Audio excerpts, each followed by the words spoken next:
I'd like to say good morning to each of you, and this morning I'm here to talk about the incident that happened in the 200 block of North Mosley. Occurred about 1:45 Saturday morning involving an officer fatally shooting a suspect.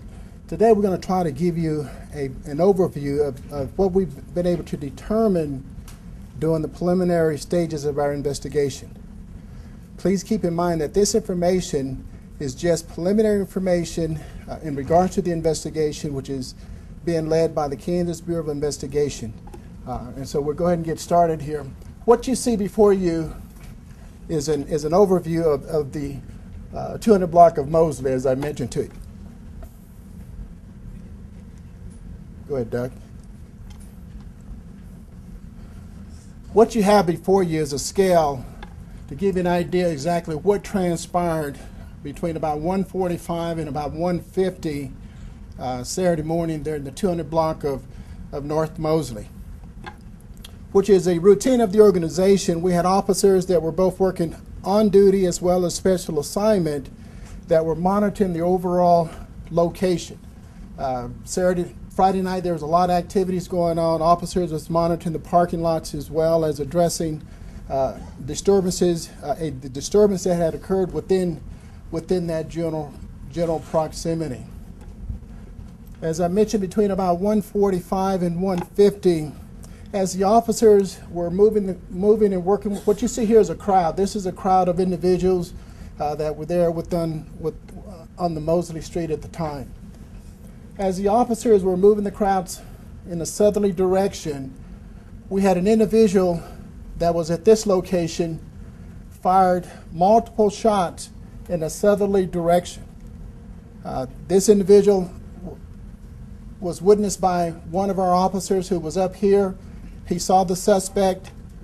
He gave description of the suspect after the suspect fired several shots in the overall direction of the crowd.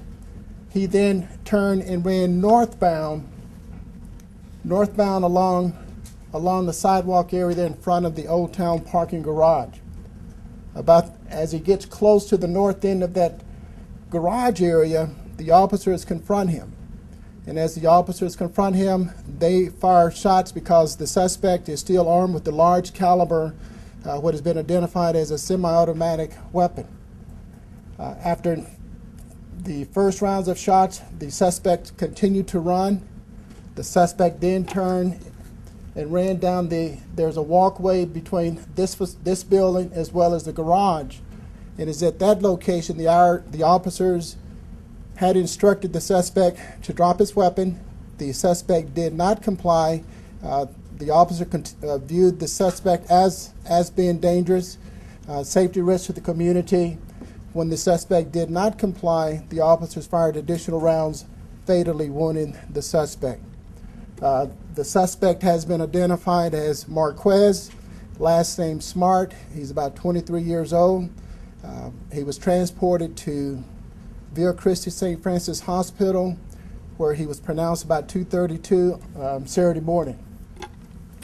What you see here as far as the triangles, these are preliminary locations where we believe that several other individuals that were wounded were standing at the time that the shooting occurred.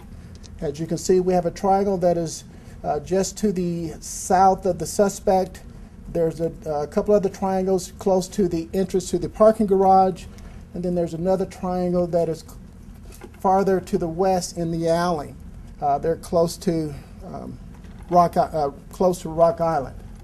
As I mentioned to you, we had an officer that witnessed the suspect fired the first round. As the officer is pursuing the suspect, he sees the suspect fire a second round in the same general location of the crowd. When the officers gave chase is when the officers, there again on two different locations, discharged their firearms. And as a result, individuals were wounded. At this time, we don't know if the wounds are the result of our officers firing their weapons, because we have not gotten back all of the forensics as of yet.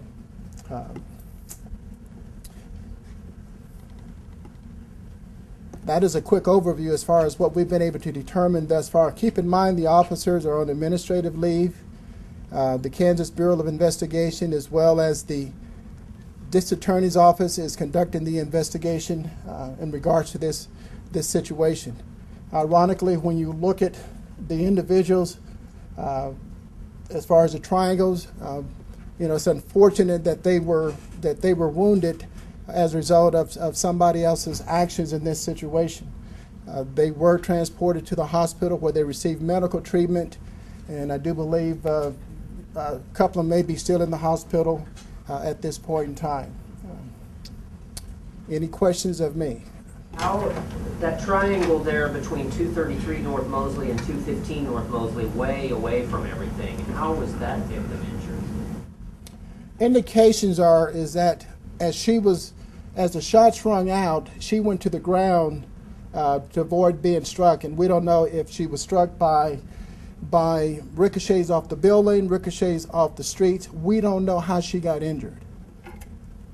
At this time, you know the suspect fired 2 shots. Do you believe that more shots were fired from his weapon? That is one thing we're still trying to determine based on the fact that the magazine that we recovered was missing an additional round. So we're still trying to determine. But we do know that the suspect initially fired 2 rounds into the crowd.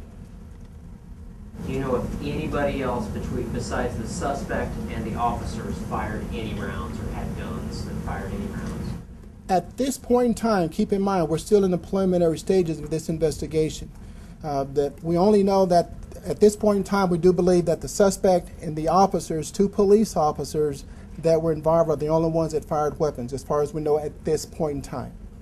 Do we know how many times the suspect was shot by bullet?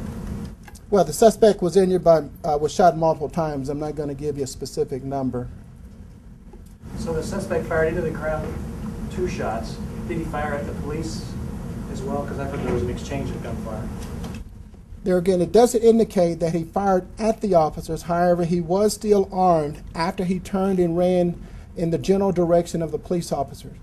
And as the officers pursued him and they gave him commands and he was still armed with the gun, he did not drop the weapon, and the officers, believing that he may be a continued threat to the general area, used necessary force to stop the threat.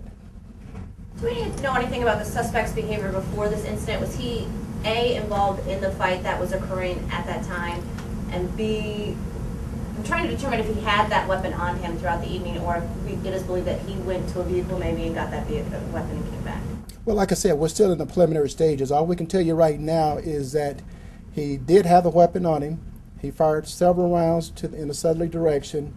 One of those rounds, we believe, struck our victim here at that time.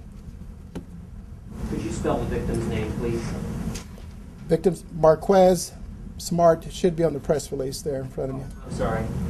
Is he a known gang member? That I can't answer at this time. Take a couple more questions. So if I understand it right, he fired into the crowd from the Star location there, the Red Star, then ran north toward the officers and then into that alleyway or that walkway between the parking garage and 231 and 233 North Mosley. Is that correct? That is correct. And then he was shot by the officers as he was in that alley. Correct. Okay. Chief, obviously this is a major entertainment district in our community. What is being done now in light of this incident, maybe in terms of extra patrol, anything on the department side of things that may be changing in light of what has happened this past weekend? Well, I think it's one thing to keep in mind that historically the Patrol South supervisors and commanders have proactively worked to address the Old Town area because we know that it is a major entertainment district for the community. Ironically, when you look at the fact that we had officers down there, officers are doing what they expected to do. You had off-duty officers, you had on-duty officers, and they were visible. You had a police car that had its overhead lights on. That was visible.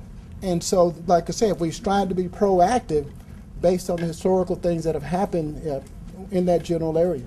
And we'll continue to be proactive. We'll continue to work with all of the stakeholders involved in that location.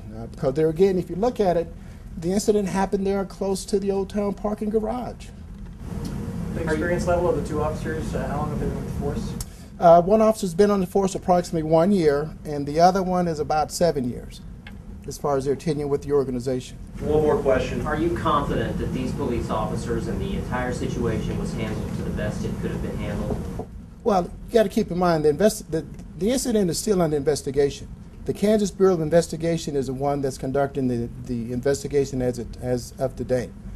Once the investigation is done, the information will be presented to the district attorney's office. The district attorney's office will make the decision. What you're seeing today, what we're providing you is preliminary information that we've been able to determine as a result of the investigation that's been going on throughout the weekend. And so that is my answer to your question. Which isn't an answer. We Are are. you confident? Are you confident? I mean, you've seen it all. You've seen all of the. Hey, Jared, we're not going to answer that right now, Okay. other than what the chief said. We won't have any more comments until the KBI or the district attorney wants to release something. Any other questions? Is this guy, did he have a history? I mean, is this a person who was known to the department by any means? There again, I can't answer that because we're still pulling it together. I want to reiterate, the information you saw today is preliminary information that we've been able to put together. We've had our lab out to do the crime scene, but this gives you a visual of what we've been able to determine during the initial stages of this investigation. So, thank you.